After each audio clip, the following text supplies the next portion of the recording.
Hello guys, welcome back to my channel. I hope you guys are doing well. So I am back with a new video again, and this time the topic of the video will be recently conducted FMG exam that was held on 12th of January.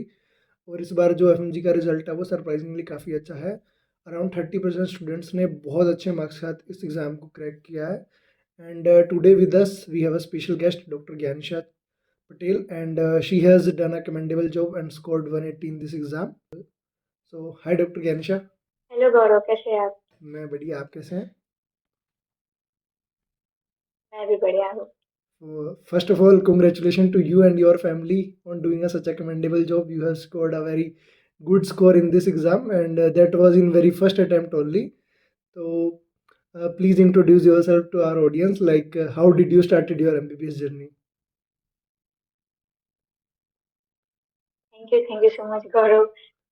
Hello everyone, myself doctor Gyanisha Patel.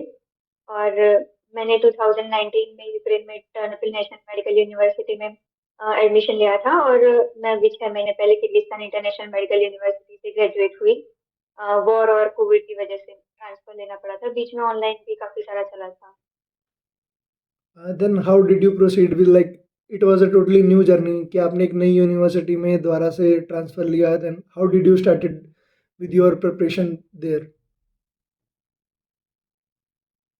तो Kyrgyzstan में starting में तो इतना मैंने 4th year में admission लिया था, तो स्टार्टिंग में इतना कुछ पढ़ाई वगैरह नहीं हो रहा था। तो वो सिर्फ हम क्लास के लिए पढ़ते थे वही, और सीनियर्स की एग्जाम थी तो उनके साथ कभी कभी पढ़ने बैठ जाते थे। पर पिछले 1 डेढ़ साल से एक्चुअली एफएमजी को ध्यान में लेके अभी पढ़ाई करी थी। इस बार वो चीज़ें रिजल्ट में दिख भी रही है. Like everyone have put their effort so much, और रिजल्ट तो लाइक सीधा 10% का जंप लिया. और जिनको नहीं पता, एफएमजी के एग्ज़ाम में सीधा 10% का स्पाइक आना रिजल्ट्स में, it is a great job. और ये हमारे लिए भी इंस्पिरेशनल है. Even we all our groupmates our batchmate did enjoyed your success. और हमारे लिए भी काफ़ी बड़ी अचीवमेंट थी कि हाँ, हमारे बैचमेट्स और हमारे सीनियर्स ने इतना मतलब धमाकेदार परफॉर्मेंस करके दिखाया.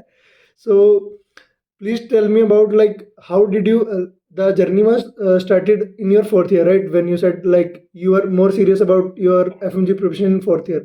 But apart from that, what was the normal learning process throughout your MBBS, like in early days and when you go transfer? तो वो जो नॉर्मल क्लासेस के लिए पढ़ना होता था, वो कैसा डेली रूटीन था आपका पढ़ने का?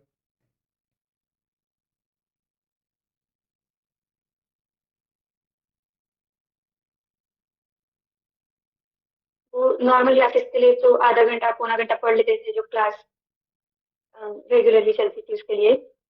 और वो भी वहाँ की लाइब्रेरी की बुक्स वगैरह जो थी उसी से पढ़ते थे। फिर उसके बाद मैंने किर्गिस्तान जाके प्रेप रीडर का सब्सक्रिप्शन लिया और थोड़े टाइम उससे भी पढ़ा था, पर वो भी क्लास के लिए ही पढ़ती थी ज्यादातर टाइम जो मैं। और फिर उसके बाद जब 4th ईयर खत्म होने आया तब फाइनली मैंने एफएमजी का पढ़ना स्टार्ट किया था।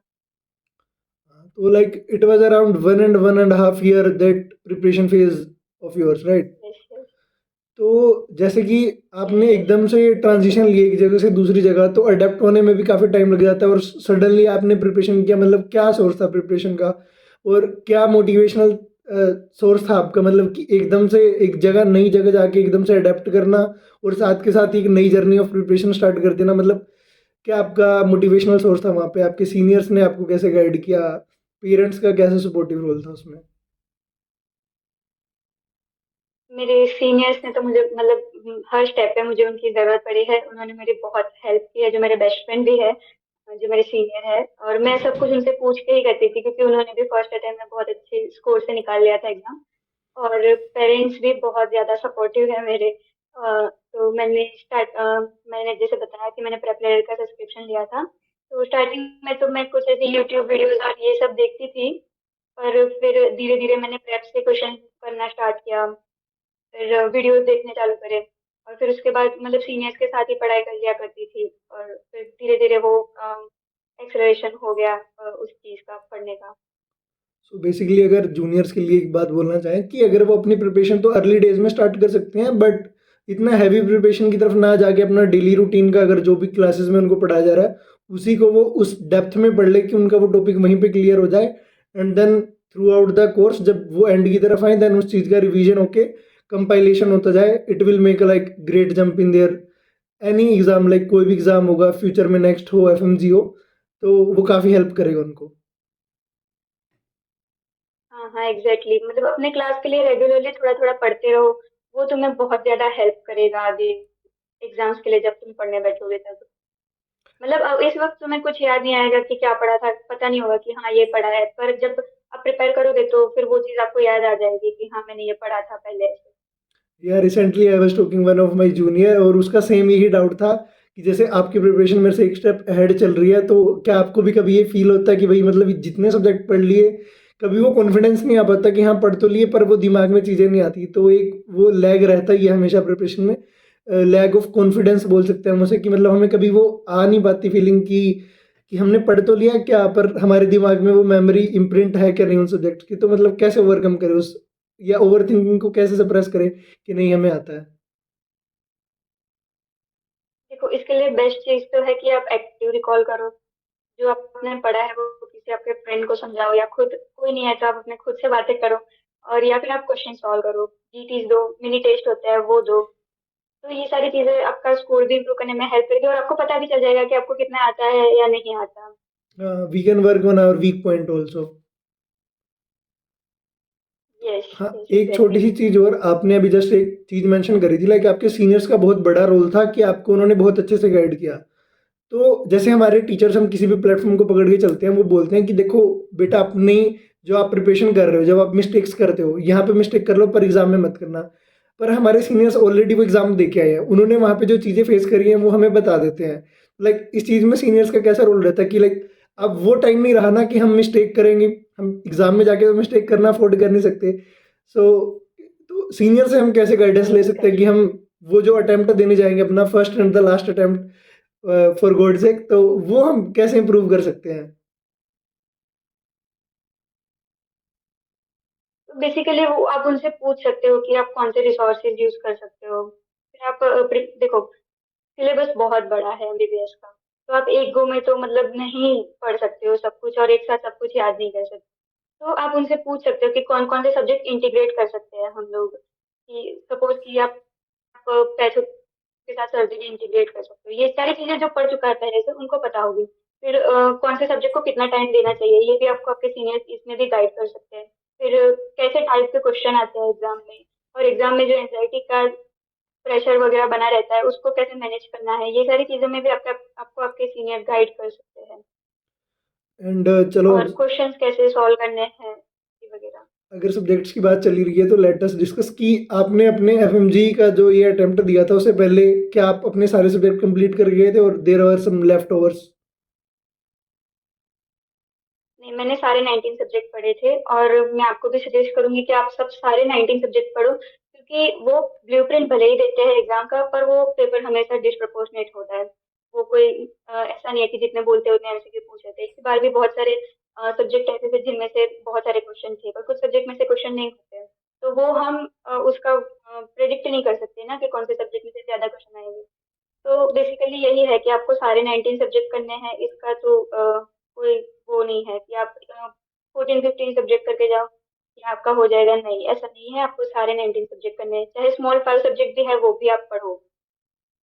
क्योंकि पहले के टाइम पे फॉल्स परसेप्शन ये रहता था जो जब एग्जाम का लेवल उतना अच्छा नहीं था कि आप कुछ मेजर सब्जेक्ट उठा लो, छोटे मोटे सब्जेक्ट को मिला के अगर आपने 12-13 सब्जेक्ट भी कर लिए तो आप 150 का मार्क क्रॉस कर जाओगे। क्या अब वो चीज़ अप्लाई होती है आज के टाइम पे जो डिफिकल्टी है एग्जाम पे।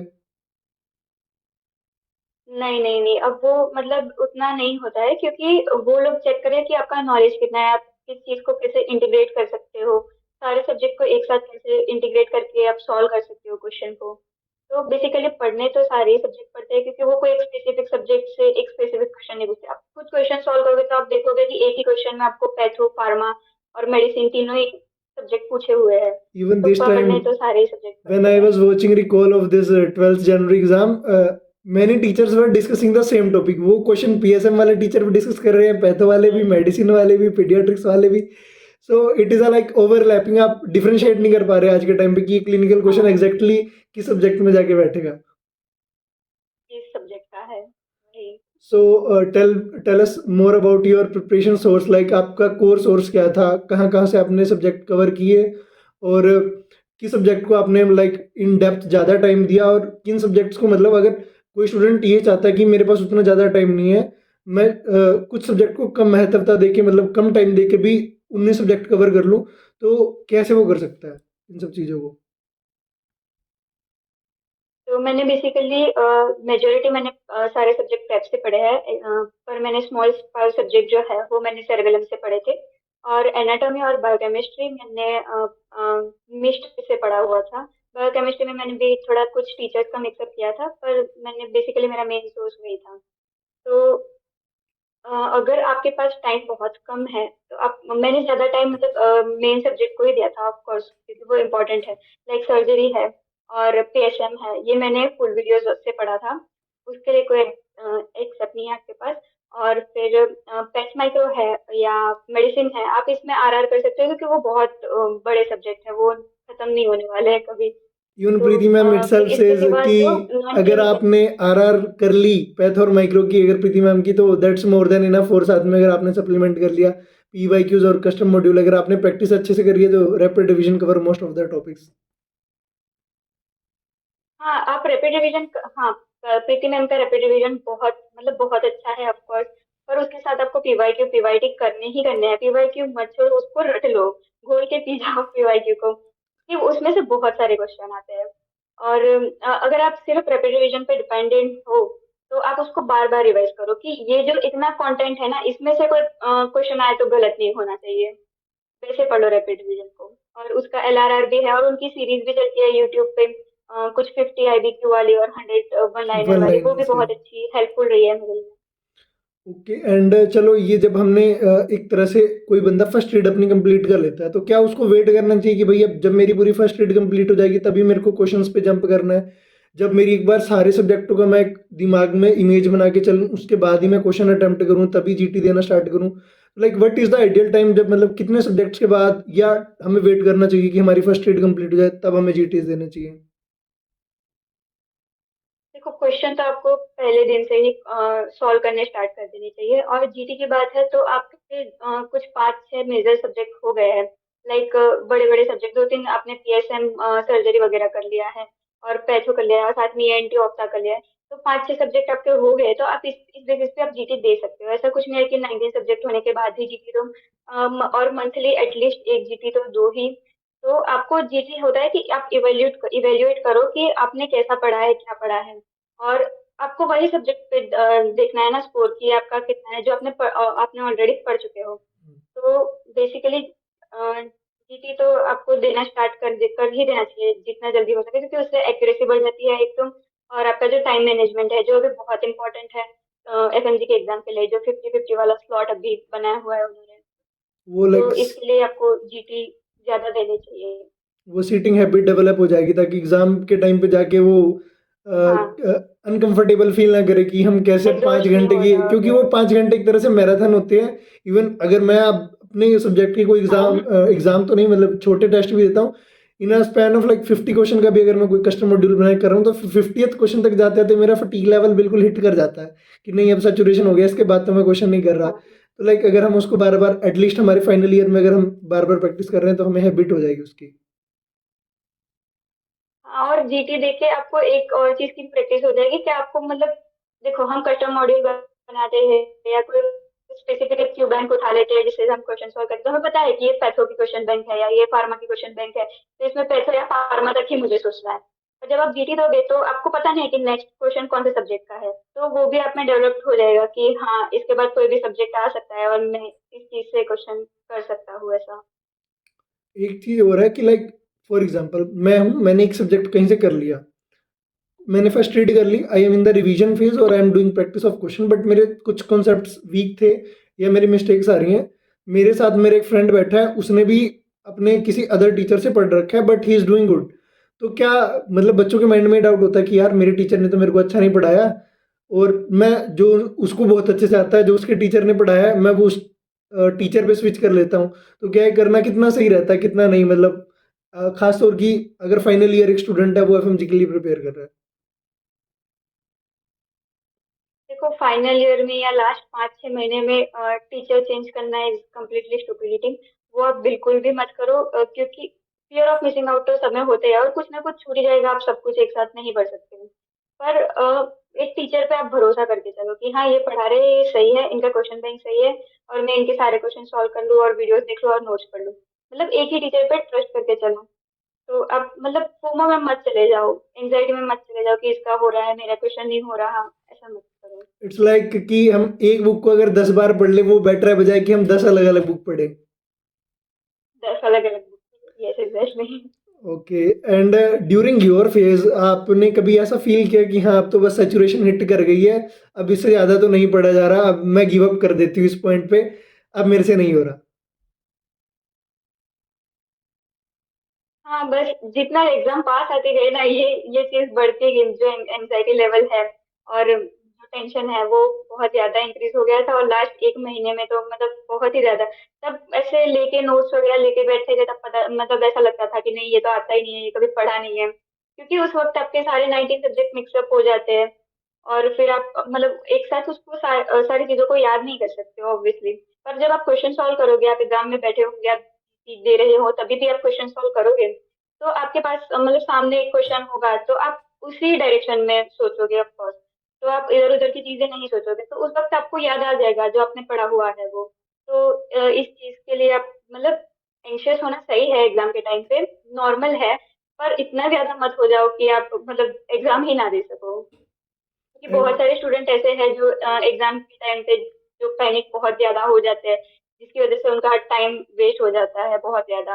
तो टाइम वेस्ट नहीं करना है उस टाइम पे, आपको पैसिव लर्निंग करनी है, जैसे आईवीक्यू कर लिए हो, या क्वेश्चन पढ़ लिए हो कुछ, या आपके कोई वीडियो देख रहे हो टीचर्स के, वैसा कुछ कर लो। And at that time when you are saying like आपका प्रिपरेशन का जो लास्ट फेज था आप वहाँ पे जाके बिल्कुल सैचुरेटेड फील कर रहे थे, तो how did you overcome that? दूसरे फैक्टर्स का क्या इन्फ्लुएंस था उस टाइम, किस चीज़ ने आपको हेल्प करी, और क्या चीज़ें हमें अवॉइड करनी चाहिए हमारे प्रिपरेशन में ताकि हम उस सैचुरेशन को मतलब अगर आ भी जाए तो हम उसको हैंडल कर पाए अच्छे से?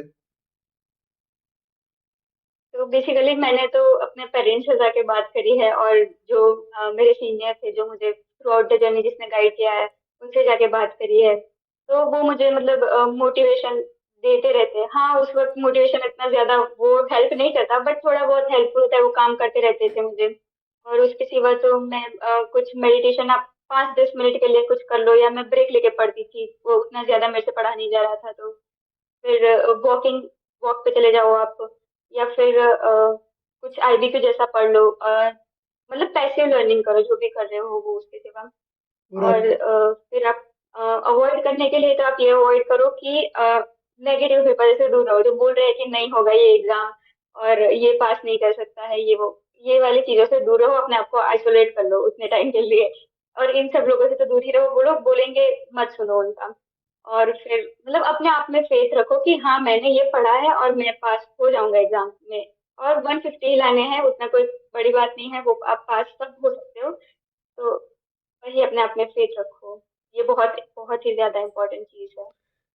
And how was your daily routine like, अगर जब आप यहाँ से ग्रेजुएटेड होके प्रॉपर इंडिया में जब आपने अपनी प्रिपरेशन मतलब बिल्कुल फुल ऑन प्रिपरेशन मोड जब ऑन हो जाता है ना, वो बटन होता है कि प्रिपरेशन मोड ऑन, बाकी सब चीज़ें ऑफ हो रही है, तब आपका मतलब कैसे आपने डिस्ट्रीब्यूट किया होता टाइम, स्केड्यूल क्या था आपका डे का? बेसिकली मेरा मैं सुबह उठ के 10 बजे से पहले तो मैं उठ जाती थी, फिर मैं पढ़ लेती थी स्टार्टिंग में, क्योंकि मैं 1 घंटा सबसे पहले फार्मा पढ़ती थी, क्योंकि फार्मा बहुत ज्यादा वॉलेटाइल सब्जेक्ट है। हम्म। तो मैं रोज 1 घंटा फार्मा पढ़ती थी, और मेरा इसी वजह से 6 से 7 बार फार्मा रिवाइज हो चुका था मेरी खुद की नोट से। तो That's great. उसके बाद जो फ्रेश होना था वो सब किया और फिर से पढ़ना स्टार्ट कर दिया था, मतलब दोपहर को। फिर लंच के टाइम पे भी मैं आईबीक्यू वगैरह कुछ कुछ देख लेती थी, ऐसे वीडियोस वगैरह कुछ। और फिर बहुत ज्यादा कंफ्यूजन जैसा फील हो जाए या पढ़ने का मन ना करे, तो मैं 15-20 मिनट का नैप भी ले लेती थी, फिर शाम तक पढ़ती थी, और फिर डिनर करके फिर से 4-4:30 बजे तक रात को पढ़ती थी, और फिर 5 बजे सो जाती थी सुबह, तो फिर दैट्स से ग्रेट, पढ़ना मतलब स्टार्ट आपके करती थी। टोटल 24 घंटे में से वो 5 घंटे की ही नींद थी उस टाइम पे। हाँ एंड एक मतलब चीज, नींद ही नहीं आती थी यार उस वक्त, मतलब बहुत ट्राई कर लो फिर भी वो नींद नहीं आती थी। एंड आपने एक बहुत अच्छी चीज़ बताई, लाइक इटसेल्फ मैं खुद उस चीज़ को यूज़ करता हूँ या मतलब कह लो इंटीग्रेट करता हूँ अपनी लर्निंग में कि हमें हार्ड वर्क तो करते ही रहना है, मतलब हमें पढ़ना तो है ही, हमारे वो जो ब्लॉग्स बनाएंगे हम स्टडी में। पर आपने एक चीज़ बोली वो काफ़ी हिट करी मेरे को कि आप लंच करते टाइम भी लाइक कोई भी सेशन लगा के बैठ गए, ताकि हमें पैसिव लर्निंग उस टाइम पे भी करते रहे। लाइक हमने हार्ड वर्क तो अपने ब्लॉग्स में कर लिया, हाँ हाँ। पर वो जो पैसिव लर्निंग का भी मजा है, लाइक मोस्टली हॉस्टल लाइफ का या स्टूडेंट लाइफ का मेरे को इतना पता है कि 80% स्टूडेंट बैठते हैं खाना लेके और सामने टैब में या फोन में चलता रहता है तारक मेहता का उल्टा चश्मा। तो हमें उन 6 महीने में तारक मेहता को सप्लीमेंट कर रहा है या रिप्लेस कर रहा है अपने पैसिव लर्निंग टूल से। Yes yes exactly. That's great, very great. And अभी हमने सारे सब्जेक्ट्स की बात कर ली, हमने प्रिपरेशन की बात कर ली। तो मैं जानना चाहूँगा आपकी लाइफ के वो कुछ स्पेशल लोग जिनको आप शाउट आउट देना चाहोगे, मतलब कि जिनकी वजह से आप इस मुकाम पे पहुंच पाए through out your journey of MBBS, उन्होंने आपको हमेशा सपोर्ट दिया, you can name them. Okay, तो सबसे पहले तो मेरे पेरेंट्स ऑफ कोर्स वो बहुत ज्यादा हेल्पफुल है। और मेरी मम्मी मतलब वो पूरा टाइम पूजा के मंदिर में पड़ी रहती थी कि मेरी मेरी पास हो जाए ये करने। और फिर मेरा भाई जो मतलब बहुत ज्यादा सपोर्टिव है। मतलब हमेशा मेरी साइड लेता रहता है मम्मी पापा से लड़ने में भी। और जो मेरे सीनियर और मेरे बेस्ट फ्रेंड है शिवम नायक, वो भी मुझे उन्होंने बहुत ज्यादा हेल्प की मेरी। That's great. That's great. And again, many congratulations to Uncle and Auntie ji from my side also. And and I want to know, like, if someone is doing their early phase of MBBS, like from first year to fourth year, should they go for like any subscription based study, or they can use their standard books also? They can use their standard books, क्योंकि देखो अभी क्या है कि मतलब वो difficulty level बढ़ा रहे हैं और हम कुछ प्रेडिक्ट नहीं कर सकते कि क्या क्वेश्चन आएंगे। तो आपका गोल अगर डायरेक्ट नीट पीजी की ही प्रिपरेशन करना है एफएमजी के साथ साथ, तो आप स्टैंडर्ड बुक से पढ़ो। मतलब बुक से पढ़ना बहुत अच्छी बात है। नोट्स वोट्स पढ़ते हो, आपको वीडियोस देखना वो थोड़े टाइम के लिए याद रहेगा। वीडियोस देखोगे उस वक्त लगेगा कि हाँ पढ़ लिया है, याद रहेगा। पर नोट्स पढ़ना बहुत ज्यादा इंपॉर्टेंट है, तो बुक से पढ़ो। अगर आप फर्स्ट सेकेंड ईयर में हो और अगर आप एफएमजी के लिए प्रिपरेशन कर रहे हो सिर्फ, तो आप कोई सब्सक्रिप्शन ले लो एक प्लेटफॉर्म का और उसी प्लेटफॉर्म से पढ़ो। पीवाईक्यू सॉल्व करो, पीवाईटी करो, क्वेश्चन सॉल्व करो जितने हो सके, नोट्स पढ़ो। और बार बार वीडियोस मत देखो, एक बार देख लिया आप बहुत है, फिर आप नोट्स पढ़ो। और नोट्स में आपको समझ नहीं आ रहा फिर ठीक है, आप फिर से वीडियो पे जा सकते हो कि हाँ ये चीज समझ नहीं आया तो अब मैं वीडियो देख लूँ। बट सिर्फ बिंज वॉचिंग मत करो वीडियोस की।